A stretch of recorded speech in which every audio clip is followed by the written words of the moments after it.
I called Dan the writer and said, Dan, I'm going to do 2 sculptures in front of the fireplace. Who would they be of? And he said, Mrs. Keir pregnant, Mr. Keir pregnant with industry. And I just hung up. Red is a color we don't use very often. It's either love or danger. We designed it and the producers kept calling it the Cadillac of desk. No one could figure out why we were building this. Hi, I'm Emmy Award, the host of Free Association, where we talk to creatives through a series of unscripted images. Today's guest is Jeremy Hindle, Emmy Award-winning production designer of Apple TV's hit series Severance.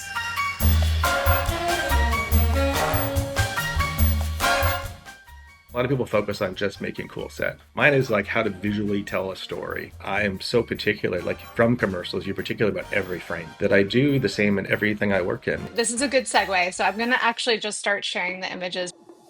This is Jacques Tati Playtime. This is a big reference for you, and I just wanted to kind of talk about this image and talk about this film. Playtime was just one of the first things I said to Ben. It was in the original reference, and that whole film is fabricated. It's a design masterpiece. The wardrobe, the symmetry, the simplicity, how dominant it is, how official this seems is amazing. Like to make Lumon an official company, just the absurdity of the woman in her little booth, which I love. There's extras in this that are cardboard cutouts. This whole film was how to visually create a world that we know, but it's not, this is not real. You fall into it, and it was the same as Severance. Yes, and also the sort of characters within the space, right? Within these very like composed, symmetrical, cool toned spaces, there's this like sensibility of alienation, but also you feel this like deep connection too. And it's also a little sinister. Like, look at this. This looks sinister too. Like, it's kind of cool. Next slide. My favorite. I mean, this is the John Deere building. This is a tractor company. Isn't that mind-blowing? Look at the simplicity of this. It's a desk with a Rolodex, probably a pen, and a phone, and a trash bin. This is the timeline of when people just had work on their desk. It's not the 80s or 90s when human resources said, bring in your family and put some plants in, stay here longer. This was like 9 to 5. The desk is where I got the idea for MDR. I love that single plinth. The script said, 4 desks, large room, and that was it. I've designed a lot, especially here's a commercial thing. I've designed probably hundreds of offices, and every time you have desks with cubicles or dividers, you constantly struggle to shoot over them. They're always in the way. So I was like, what if I just make them pneumatic, like they can go up and down and anyone can control them? And then I kept thinking John Turturro. I have John Turturro. I know he's going to do it. Who doesn't want to see his face? We designed it, and the producers kept calling it the Cadillac of desk. No one could figure out why we were building this, but this is basically the show, is this desk. This is like the console of Star Trek. It's like, where are they going to be for most of the show that we know of? I pulled one of the exterior as well. When I pitched this, someone said, oh, how about Bell Labs? Because it was Sarah Saarinen and Kevin Roche. It's the exact same designers as John Deere. And I was like, Bell Labs is defunct. It's full of water and abandoned trees. And someone said, no, they restored it. It's opening. We went to see it, and it was just jaw-dropping that it was there. It was surrounded by all these hilariously terrible houses that they built, like all these new subdivisions. Like, it was just hideous. But we were like, well, look, we can work with this. Dieter. The greatest, not just him, his team of the century. Everyone has been inspired by Dieter Rams. Everyone. Gemma, like we kept talking about, like, what does she have? She's been down here for a few years now. What does she have to entertain herself? And we just, it was like, okay, she's just going to listen to music. And I just instantly thought it has to be this piece, because I think when we add pieces like this to everything that we design, this sort of just, helps solidify the design. And I mean, this is a great example. Like the kitchen we designed, the desk, I love that triangular desk. I designed that because I wanted it to be quite violent. I wanted to, it has to be a bit scary, but also comfortable. But I love to mirror everything. If you look on the right side and then you took the left side, there's a symmetry, but it would also kind of click together and become one. It's beautiful, but uncomfortable at the same time. I mean, she's in prison. It's a prison. Zero Dark 30. We did this in London, this set. Doesn't get much better when you get to do a set for James Gandolfini. I really loved this set. We built about 3 different models before we built the compound, because we built the walls, everything for real. It's massive. We built it in Jordan by the Dead Sea, but this is almost an exact replica of what it looked like. Models are the best. Like, you can put a model in front of any director and they'll instantly understand the scale. If you show them drawings, they don't. It's becoming a little bit of a lost art because digitally everybody just thinks it's faster and easier and cheaper. These are expensive to make. make. But I think in the long run, the entire crew can look at a model and really understand what you're going to shoot. And how many models did you make for Severance? Each stage basically had a model. The number one was the MDR set because all the hallways, when you walk down into them, you get lost. They just go all over the place. They're so random, and sometimes they loop back around. So the models really help educate everyone. Like they could count it and go, oh, there's this many lights, there's this many tiles on the floor. You can figure out all the math from looking at a model. This is the first image I showed Ben. This is from Fargo. This is what made me go, it needs to be winter. He should be tiny in the frame, period cars. Let's just really play with it. And this was the image that really solidified that. To understand when they're outside, like the scale, if they're small in the frame, it makes you feel like how vulnerable they are. I really try to hone in on designing the emotion. Almost most of your responses when you're watching something are kinetic. They're not necessarily all cerebral. That you really do feel things. And look at how lonely it is. But it's stunning at the same time. That's Severance, stunning and lonely.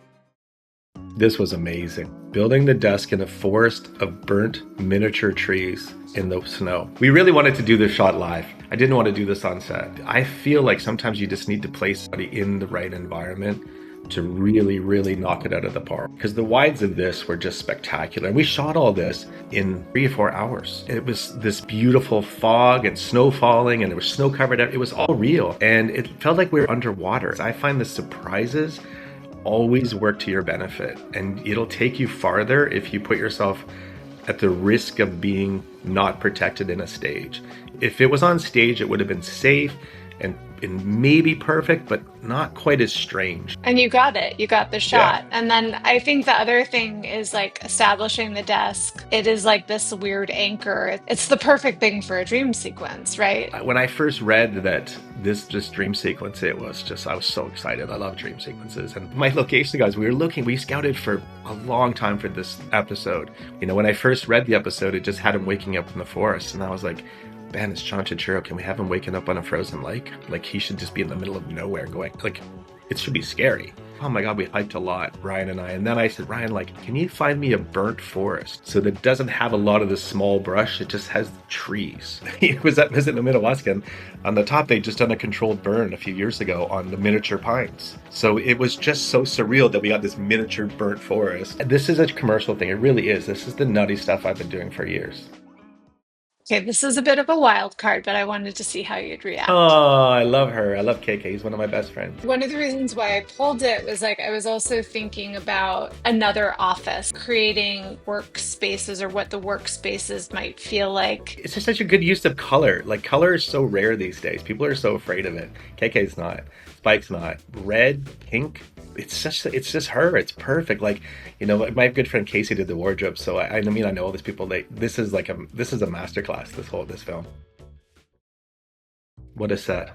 I mean, the DJ Rams again. I remember I wanted that TV, and they reached out to the museum in Berlin. Obviously, they wanted to loan it to us. So we threw someone on the plane the next day to Berlin to go get it. And then we borrowed it for about a year. But this is from the DJ Rams Museum. The technology in this is tricky because the only tech that gives the show away is phones. But everything else, I can't have it be contemporary. Going with that kind of retro futuristic look. And then everything else in the room had to be the same color. Like if you look at the Christmas tree, like every one of those bulbs is hand blown. They're all matching colors. Every piece of furniture, all the things she's unwrapping were all the same color. We really wanted to make it look like everything was 3D printed, like they make everything. It's always the concept of the show. And then David found this amazing furniture set. I love that sofa and love seat. It's from Poland. We ship stuff from all over the world. Like we're always looking for pieces that no one's ever seen before, including me. I want most of the show to be unrecognizable, that you don't know where they are, what day it is, what year it is. It's literally, if you could take the phone away, you would have no idea. I think Gemma in the red here is just like the two of them in this sort of very like cool, icy. Yeah. It's incredible. Red is a color we don't use very often. It's either love or danger. And that was a great hint at it. I really just actually want to see these two like andirons more closely, but will you just tell me a little bit about this set? So we designed this room, and then, I mean, even the tiles, the little railing down below with all the babies on it, like everything we designed and manufactured. The furniture in here is spectacular, David found. I called Dan, and I knew I wanted to make large sculptures in front of the fireplace. In this room had to have some Cure presence, because these people are they're tricky, they're nasty. I had this idea for what they would look like, but I was like, I don't know what they would be. So I called Dan, the writer, and I said, Dan, I'm going to do 2 sculptures in front of the fireplace. what would they be? Who would they be of? And he said, Mrs. Keir pregnant, Mr. Keir pregnant with industry. And I just hung up. I swear to God, it just went click.